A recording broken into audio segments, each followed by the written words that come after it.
iriya meta ni impeta ikorerwamo imbaraga. Akenshi izo meta zaho ziba zifite ahangaha akantu kirabura karimo nk'urumuri rw'ururaso, asa nk'ugukora igitangaza cy'uko agukijije, ariko inyuma y'amezi make kongera ugasubirwamo, kandi gusubirwamo kwawe kuruta ukwa mbere. Hari ibigirwamana biri muri Nigeria, hari ibigirwamana biri muri South Africa. Bamwe imbaraga zo bafite bazikura ari uko babanza kubona abakobwa b'isugi baryamana nabo. Yes, Imana ishimwe. Amazina yanjye n'igisubizo nk'uko abantu benshi babimenyereye.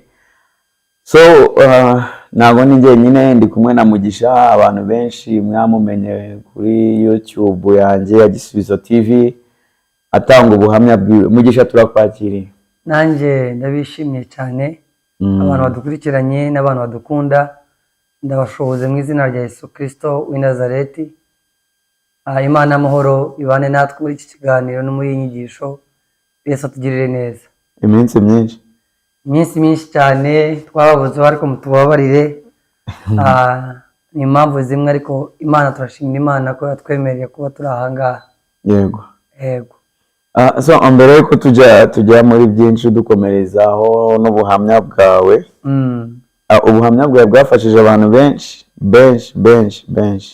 Ubuntu bwa Kristo. Ngiye mbona comments z'abantu, ubuhamya bwawe burarebwa.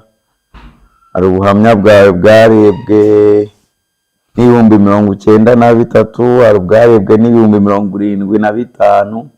Abo ni abantu benshi, kandi rero abantu baburebye ni nako bagiye bashiraho za comments. Kandi comments zero biragaragara ngo ni comment nziza. So nango ubuhamya bwawe bwakijije benshi.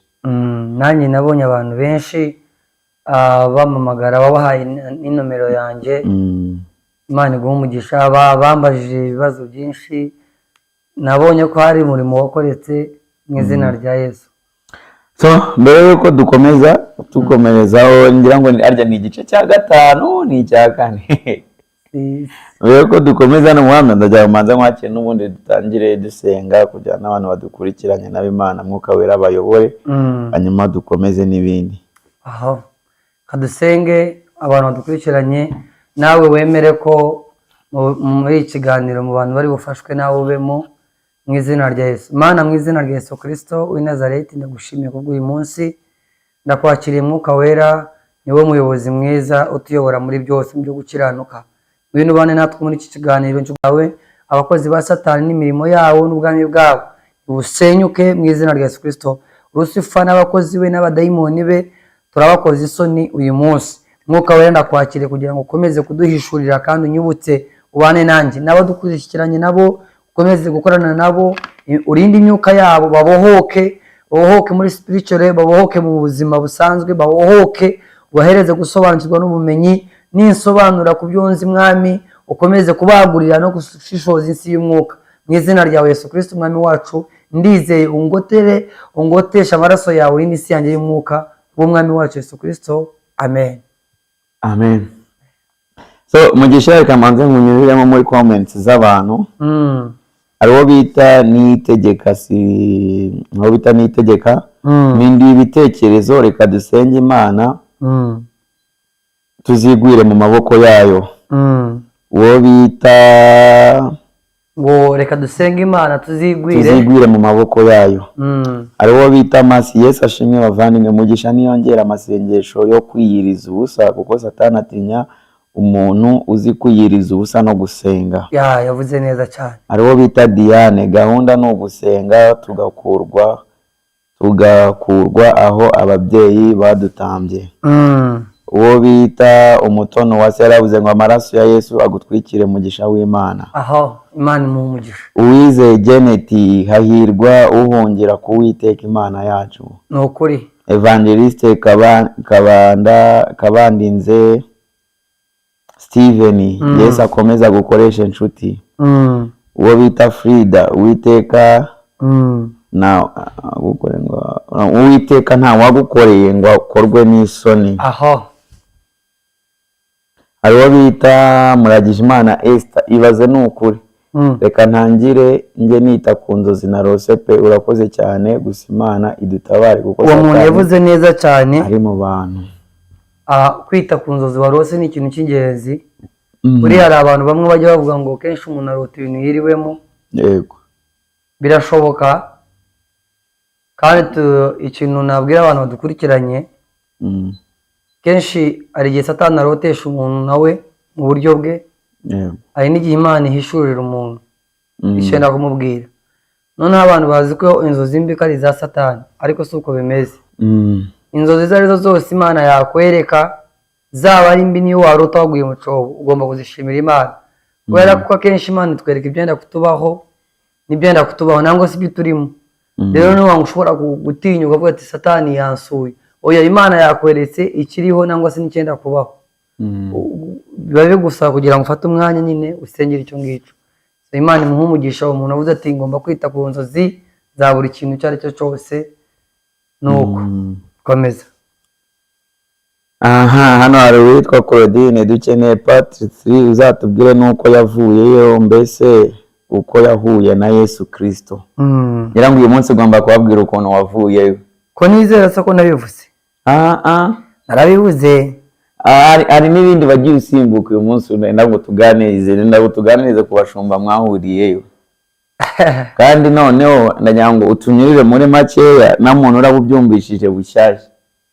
Bimutera amatsiko yo kujya kureba ibindi bice byatambutse, utunyurire muri makeya gake ugeze hariya ku bashumba, hanyuma ukomereza aho ngaho.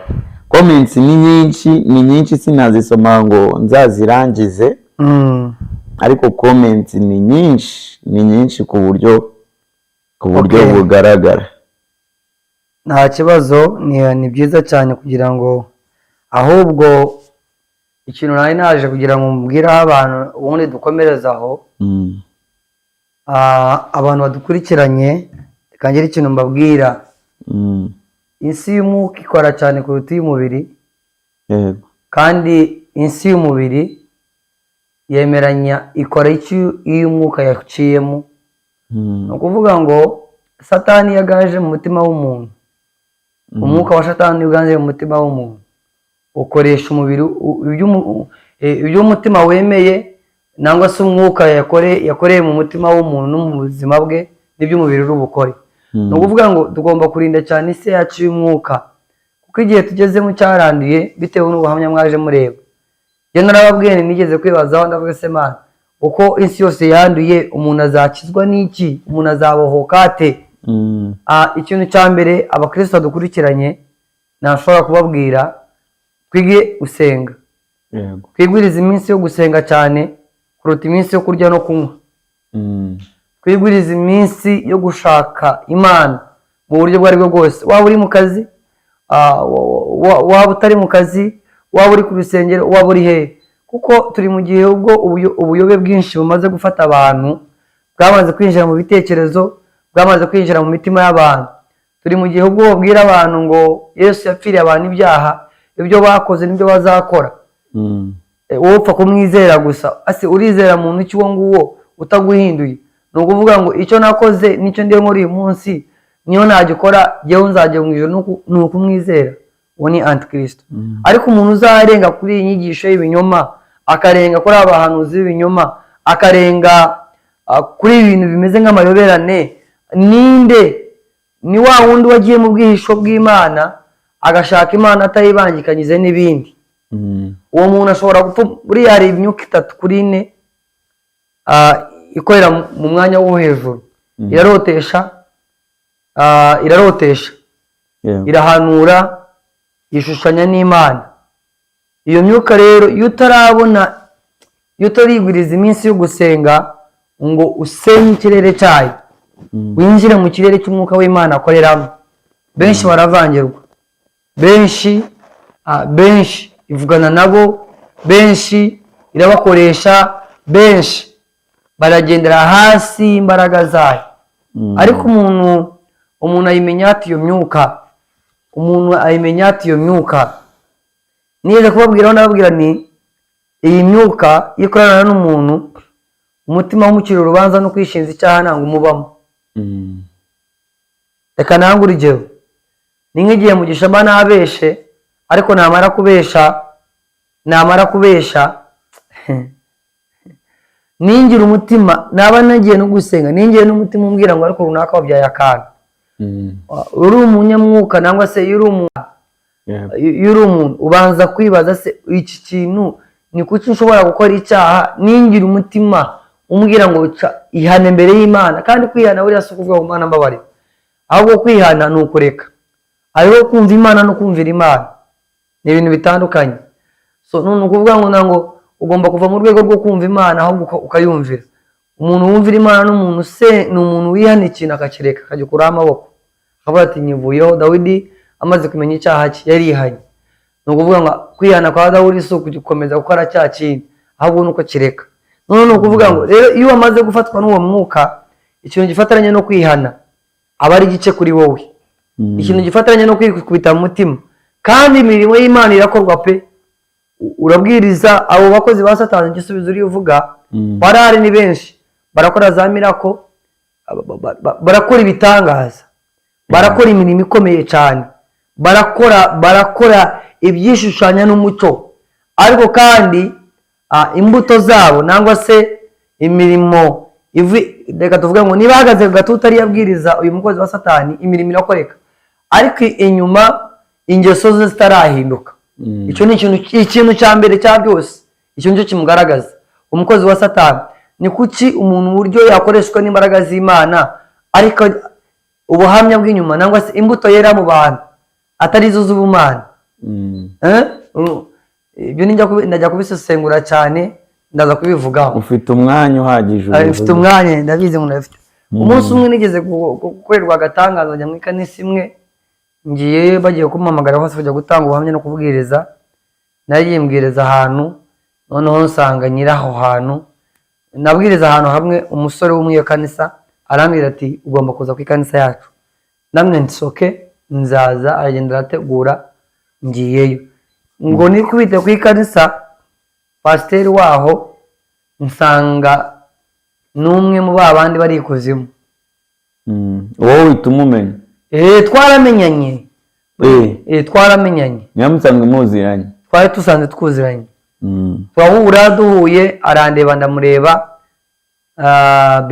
biramukanga ngira ngo yibaza yuko nahinduye nangwa se nahinduye gukorera umwanzi ngundi mu shusho ya Antikristo ugisobanukiwe wenda nkunyuze mu ijambo hari uburyo bwo gukorera Antikristo hakaba n'uburyo bwo gukorera Satani ni ukuvuga ngo niba ninkoreye Antikristo wari mu shusho y'Imana ari mu shusho ya Yesu ni ukuvuga ngo aramukanya Imana ishimwe akiyoberanya n'abana b'Imana yego ariko uburyo bwo gukorera Satani ni ukumenya ngo ni umukozi wa Satani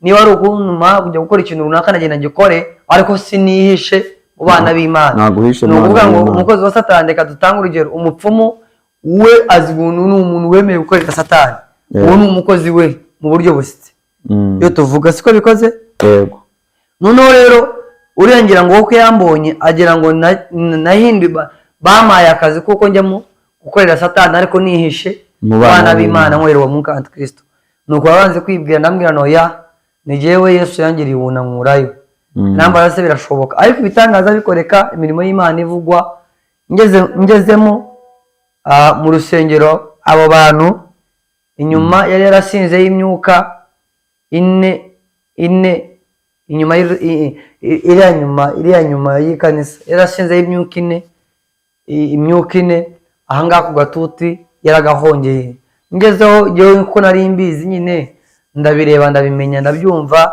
ndabirebesha n'amaso yanjye ndwana n'umugabo arambwira ati ariko niba ugiye no kuvuga ibintu utavuga iby'abashumba nangira kuvuga ntabwo ubuhamya ndabutanga aranyihorera ngeze ku by'abashumba aravuga ngo umukozi w'Imana Imana iguhe umugisha ikindi gihe turaza kugutegurira nuko yarazi ibintu ugiye kuvuga yari abizi kubera ko nari nangiye kuvuga ibimenyetso bimwe biranga abo bantu ni ukuvuga ngo aba bantu bakoreshwa n'imbaraga z'Imana ariko zidafite imizi reka nange urugero ubu ndamutse ngiyeyo reka nyereke ubu buhamya bwo kubera yuko uyu munsi ugomba kutuvugira kuri abo bashumba abo ngabo bagize rero uvuga ibintu byose noneho abo bashumba bareze yego bareze kumenya ko beze Mana utugirire ubuntu dufite ikibazo cy'abakristo bariho umwuka wo kwenda guhanurirwa n'uburaguzi uburaguzi urabuzi kwihanuza kujya mbega nko kujya kubaza kuri ajya ku mupfumu undeberemo undeberemo Imana undeberemo niba ukiri umukristo ugifite uwo mwuka undeberemo uracyafite Satani agufiteho amahirwe 99 yuko yagushira muri antikristo akaba ari ukuyobora kubera kuko simvuga ngo abahanuzi b'ukuri ntabwo barahari pe baruzuye ariko abari iki gihe abenshi hari ibigirwamana biri muri Nigeria hari ibigirwamana biri muri South Africa bamwe imbaraga zo bafite bazikura ari uko babanza kubona abakobwa b'isugi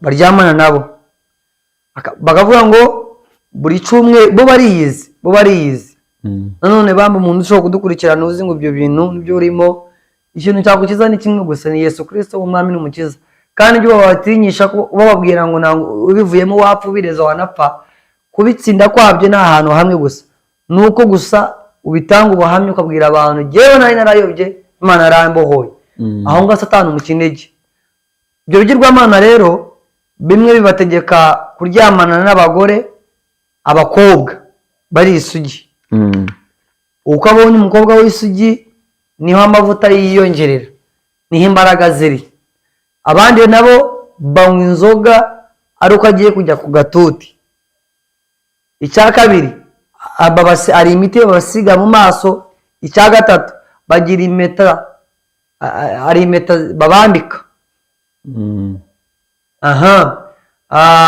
icya kane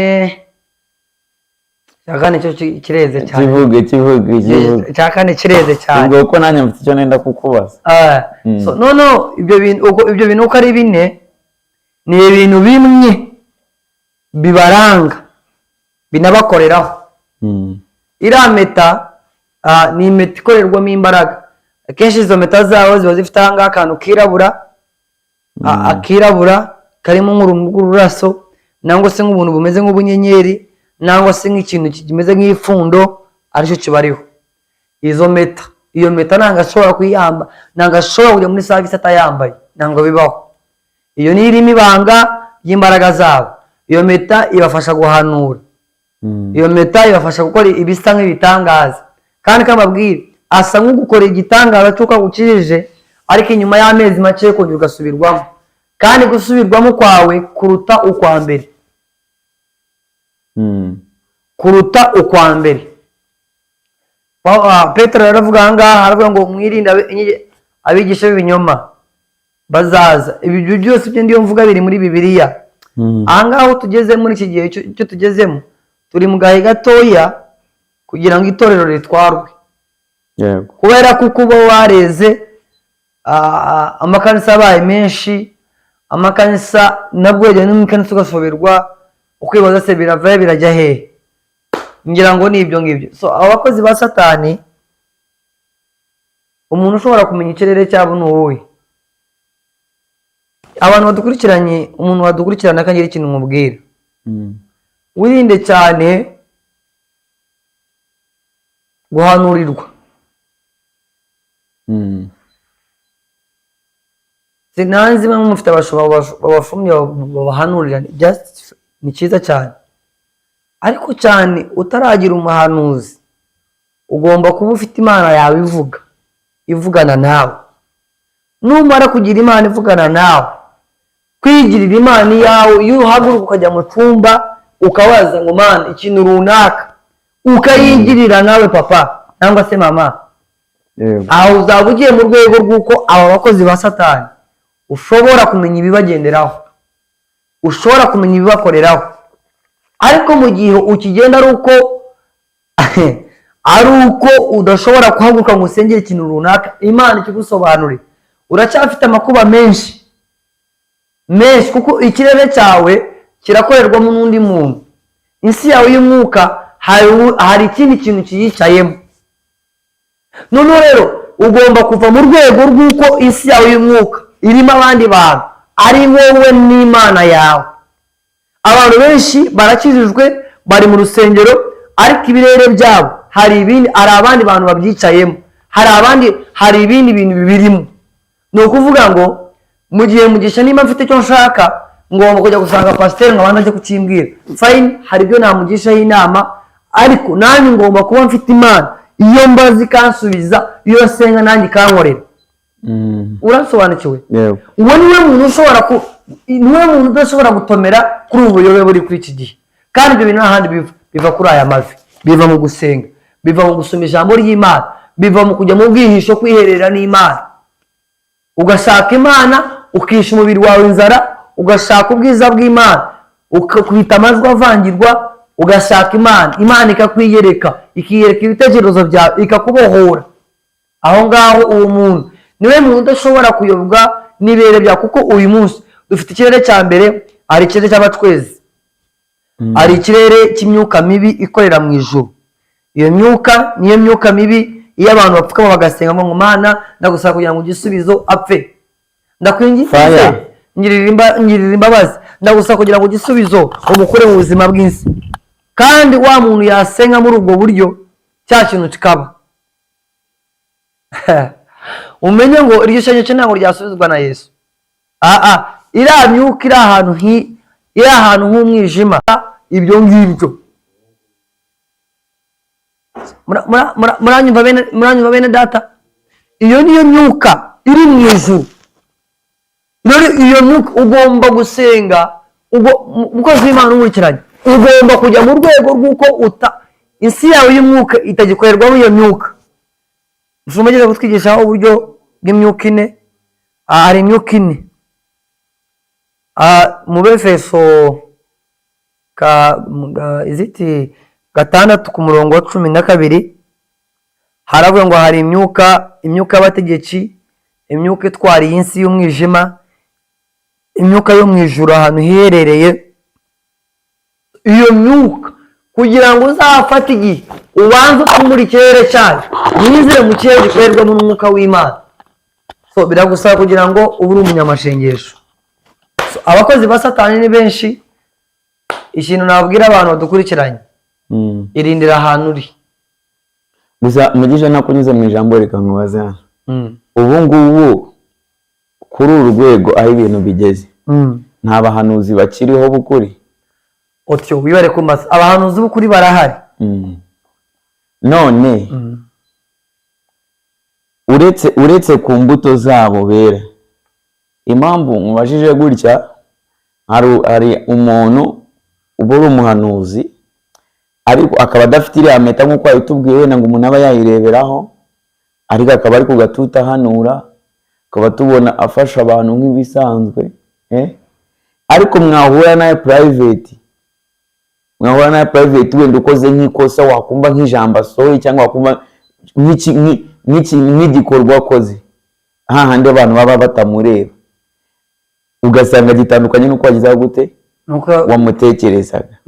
Abo bantu bo turabafatira mu kihe kirere? Ni aba antikristo, ni ab'Imana, cyangwa yageze hanze yabaye umuntu usanzwe nkatwe twese?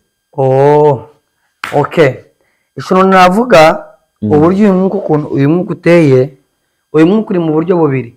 Hari abantu bawukorera bazi ngo bamanutse ahanda, hari n'abandi bayikuye kuri bagenzi babo. Reka mvuga ngo jyewe nimba nkorera Satani, ariko wowe waratangiranye n'Imana, mbese ukoreshwa n'Imana, ariko wanshudika umwuka wanjye uko undiho akagendera kuri wowe. Icya kabiri, iyi myuka yonyine agenda yifatira abantu. Ni ukuvuga ngo umukozi wa Satani, agenti wa Satani niba ari ahangaha, uwo antikristo aragenda yohereza imbaraga ze mu bantu. None ni ukuvuga ngo uyu muntu ashobora kuba iyi myuka imukoreraho, mbese kuko ikuzimu baricara bagacika ku muntu, katuvuga ngo igisubizo atubereye ikibazo, turamuzimya dute, tumukuyeho dutiye impano, tumuhaye dute kuvangirwa, tumugenjeje dute? Noneho bamara gucika bagashaka icyo baguteza. Noneho bamara kuguteza niba ari gukunda amafaranga, ubwo ayo mafaranga niho Antikristo agiye kwinjira mu buzima bw'umuntu. Icya kabiri, ahari ubwo umuntu ashobora gukorera Imana ariko atarahinduka. Uranyumva neza? Yego. Satani agifite intege nkeya amutsindiramo. Satani agifite intege nkeya amukorereramo. Uwo nguwo nawe aba ari umukozi w'Imana uruhande rumwe, kandi urundi Satani nawe arukoreramo. Yego. Muranyumva bene data? Noneho abantu badukurikiranye, hari itandukaniro ry'abantu babiri. Uyu mukozi wa Satani abizi, ariko hari n'ukorera Satani atabizi. Reka mabwire abayobozi bari iyo ngiyo, tugerageze kwirinda cyane, tuba intangarugero y'abo tuyoboye, tuba icyo kureberaho cy'abo tuyoboye. Agakiza tugomba gukizwa mu buryo agakiza dufite twagahereza abantu batwegereye, n'abazatwumva n'abazadukomokamo. Kandi uyu mukozi wa Satani nawe, abakozi ba Satani bayobeje itorero, bayobeje abantu benshi. Abantu benshi bafite ubuyobe, Imana barayiyobye, kandi turi mu gihe cy'uko twiyita nk'abazi Imana, ariko Imana tuvuga twarayiyobye, tutazi n'ukuntu ikora. Ariko kubera ko ingiri ubutumwa bwiza bwagiye n'ibirungo, ukuntu umuntu afata ubunzara agafata ibyo kurya akabivangavanga kugira ngo abiryoshye. Ubutumwa bwiza ntabwo bukiri kukuri. Kubera iki? Uyu mwuka wa Antikristo, uyu mwuka w'abakozi ba Lucifer umaze kugwira muri bo. Umuntu arahanura ariko kubera ko ashaka indamu. Ariko Mana yo mu ijuru, umuntu arashaka ibisa nk'iby'abantu bashaka kugira ngo agire icyo abakuramo. Sinari nzi ko umuntu yatangira ikanisa nka business. Njye mbibonyeho. Nigeze kujya mu itorero rimwe, ngezeyo tugira amateraniro, mvuyeyo ndyamye nijoro ndeba iyereko. Nuko nari muri iryo torero harimo inyamaswa y'intare ifite amahembe igenda itera abantu 3 ku maboko yabo. Ariko iryo torero abantu bahimbarizwamo, abantu bashiriramo, ndatangara. None ngo Mana atabara ubwoko bwawe. Igenda itera abantu 3, yamara gutera abantu 3 ikagara gatuti hasi mu byara byayo nangwa se ku birenge byayo hari izago n'ifeza. Abantu bakapfukama bakayiramya, bakayisenga, bakayisingiza, kandi ibyara byayo nangwa se ikirenge cyayo cyacagamo kikajya mu itaka. Ngiye kubona mbona hasi y'ibirenge byayo hari umuriro uri gurumana, uri waka. Ahangaha ku maso yayo iri yiseka, ahangaha ku munwa iri yiseka, mu maso hariyo itonyanga amarira yatemba. Ahangaha ibebeshesha ku munwa ko kunezerewe, ariko hasi ibirenge byayo. Kandi mu mwanya muto ngiye kubona, mbona mu mwanya mutoya mbona ba bantu bamanutse n'ubukire bwayo n'inyamaswa yabo barundikiyemo. Ariko ikintu cyabanza kubakura ni itatu yabateraga. Iryo ni itorero rirahari, abantu bararisengeramo, barahamagarira ijuru, kandi abantu benshi barabyumva. Kubera iki? Bafite ubutumwa. Igihe cyose cyubwiriza ubutumwa ubwisi ishaka, ubarayobye Imana kure. Kubera ko ubu butumwa tubwira abantu, aba bantu b'umubiri, ni ubutumwa busa nk'uburemereye. Kuko nimbwira umuntu ngo ufata amashengesho usenge cyane, kuko ubu ngubu turi mu gihe iby'Imana byakayukiye mu bantu. Umuntu ni umukristo, ni umushumba, ariko iby'Imana byarakayutse. Agomba kubishyiramo imibare myinshi cyane, kandi iby'insi imibare nibemo, umenye ngo yarakayutse, byararangiye. So abantu badukurikiranye rero, nenda kukubwira yuko iki gihe tugezemo ukeneye kwishakira Imana yawe. Pasiteri wawe ni mwiza, niyibare, yarakwatuje, ariko nawe akongerera kucyo ufite. Icya kabiri, wirinde cyane kuba umukozi wa Satani, kuba umukozi w'Imana kandi uruhande urundi Satani akigufite binyungu. Uwo nawe umeze nka wa mukozi babana nabonye kuzimu bakorera Satani babizi, hakagenda abandi wakorera satani kuzimu bakakwandika nk'uwakorera satani kandi mu bishurwa utabarimo.